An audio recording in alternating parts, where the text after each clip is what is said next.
Morning bulletin की शुरुआत करेंगे इस वक्त की बड़ी जानकारी के साथ। चौथे चरण को लेकर प्रचार का आज आखिरी दिन है और आज रतलाम और इंदौर में प्रचार करते नजर आएंगे CM doctor Mohan Yadav. 3 road show और एक जनसभा को संबोधित करेंगे और सुबह 10 बजे रतलाम में होगा सीएम का रोड शो। आपको बता दें कि दोपहर 12 बजे जावरा में प्रचार करेंगे मुख्यमंत्री और दोपहर 1:20 पर देपालपुर के बेटमा में उनकी सभा होगी, जनसभा का संबोधित करेंगे। दोपहर 2:30 बजे इंदौर में सीएम का रोड शो होगा।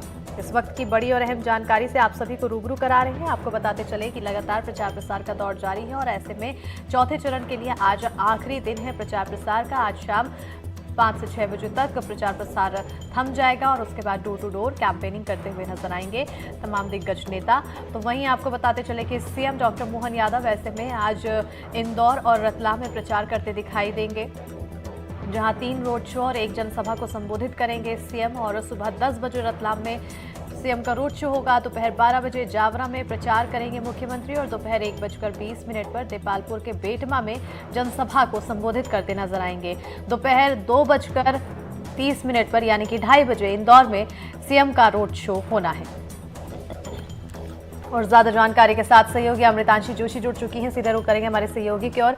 अमृतांशी, आज चौथे चरण के लिए और मध्य प्रदेश के आखिरी चरण के लिए प्रचार प्रसार का दौर थम जाएगा, ऐसे में कितना दमखम दिखाते नजर आएंगे तमाम दिग्गज, खासतौर पर सीएम?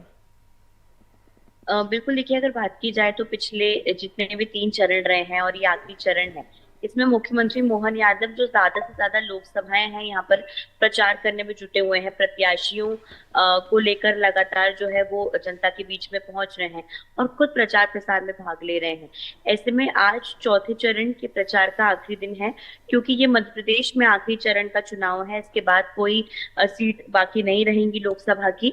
ऐसे में जितनी भी लोकसभा सीटें हैं वो अलग अलग जगहों पर जाकर मुख्यमंत्री कवर कर रहे हैं।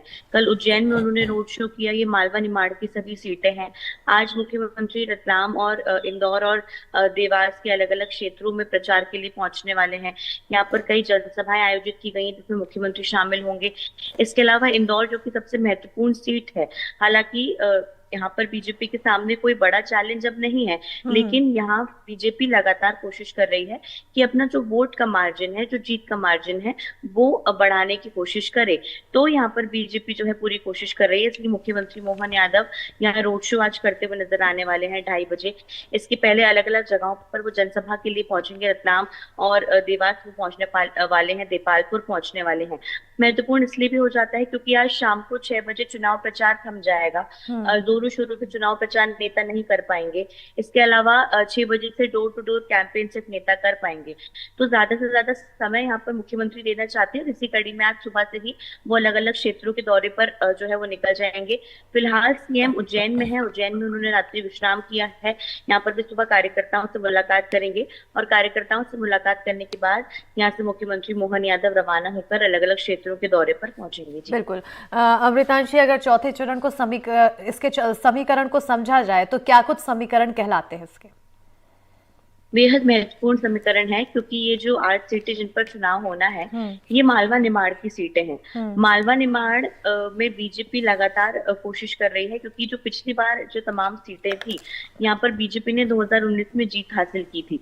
बीजेपी अपना मोमेंटम कंटिन्यू रखना चाहती है। मालवा निमाड़ बीजेपी के लिए जितना महत्वपूर्ण है, इसके अलावा कांग्रेस यहाँ पर अक्सर बहुत कॉन्फिडेंट नजर आती है। कांग्रेस हमेशा ये बात कहती है कि मालवा निमाड़ की सीटें जो है वो कांग्रेस जीतने की लगातार कोशिश करती है। हालांकि जो सबसे मेन सीट है मालवा निमाड़ की, जो इंदौर है, उस सीट से कांग्रेस के कैंडिडेट जो है वो बीजेपी में आकर शामिल हो गए हैं। तो काफी हद तक समीकरण यहाँ पर बदलते हुए नजर आए, लेकिन कहीं ना कहीं ये सभी सीटें बेहद ही महत्वपूर्ण है, जिनको लेकर मुख्यमंत्री से लेकर तमाम बड़े नेता, चाहे वो कैलाश विजयवर्गीय हो या कोई और नेता हो, वो दमखम लगाते हुए नजर आ रहे हैं। तमाम नेता यहाँ पर दमखम दिखाते हुए नजर आ रहे हैं।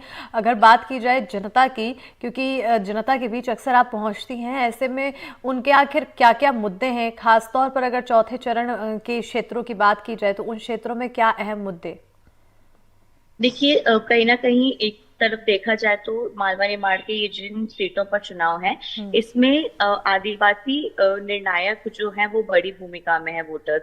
क्योंकि रतलाम झाबुआ की बात की जाए, धार की बात की जाए, तो इन क्षेत्रों में आदिवासी वोटर्स बड़ी संख्या में हैं। और कहा जाता है प्रदेश में जिन्होंने आदिवासियों को जीत लिया उन्होंने मान लीजिए कि सत्ता की कुर्सी भी पाली। तो कहीं ना कहीं आदिवासियों को यहाँ पर साधने की बड़ी कोशिश में बीजेपी जुटी हुई है।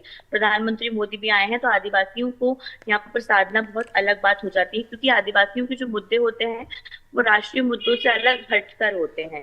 उनके मुद्दे काफी अलग देखे जाते हैं। तो इन्हीं मुद्दों पर जो है वो चुनाव यहाँ पर मध्य प्रदेश में होता है, मालवा निमाड़ में।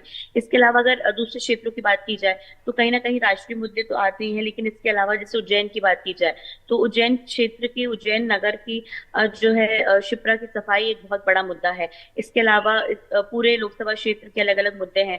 बेरोजगारी भी एक बहुत बड़ा मुद्दा हो जाता है। कई जो है जो युवा है वो रोजगार की बात यहाँ पर कर रहे हैं। तो कहीं ना कहीं देखिए अलग अलग मुद्दों के साथ जनता इस बार बात कर रही है, लेकिन जनता एक मुख्य मुद्दा जो है वो विकास लेकर चल रही है, जिसके आधार पर वो वोट देने के लिए एक तरीके से हम कह सकते हैं कि अब से 2 दिन बाद तैयार है। बिल्कुल।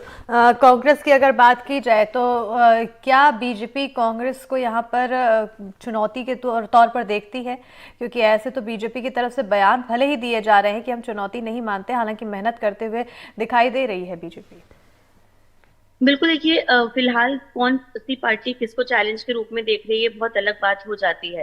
फिलहाल अभी सारी पार्टीज का मुख्य फोकस अपना वोट बैंक बढ़ाना है। फिलहाल अभी सारी पार्टीज का जो मुख्य फोकस है वो ये है कि वो अपनी पार्टी को ज्यादा से ज्यादा जो है वो तवज्जो दे। इसी कारण तमाम बड़े नेता प्रचार के लिए उतरे हुए हैं। चाहे जो है अगर बात की जाए एक तरीके से हम कहें कि चैलेंज वाली बात तो अलग हो जाती है, लेकिन फिलहाल बीजेपी जो बाकी सारी सीटें जीती हुई थी, बीजेपी अपने उस मोमेंटम को यहाँ पर कंटिन्यू रखना चाहती है। और फिलहाल बतौर विपक्षी दल को कांग्रेस को बहुत ज्यादा हम ये भी नहीं कह सकते कि इग्नोर करके चल रही है। लगातार बीजेपी जो है वो हमलावर भी है कांग्रेस के ऊपर। जी बिल्कुल, बहुत बहुत शुक्रिया अमृतांशी तमाम जानकारी देने के लिए। तो कुल मिलाकर अब देखा जाए तो प्रचार प्रसार का दौर आज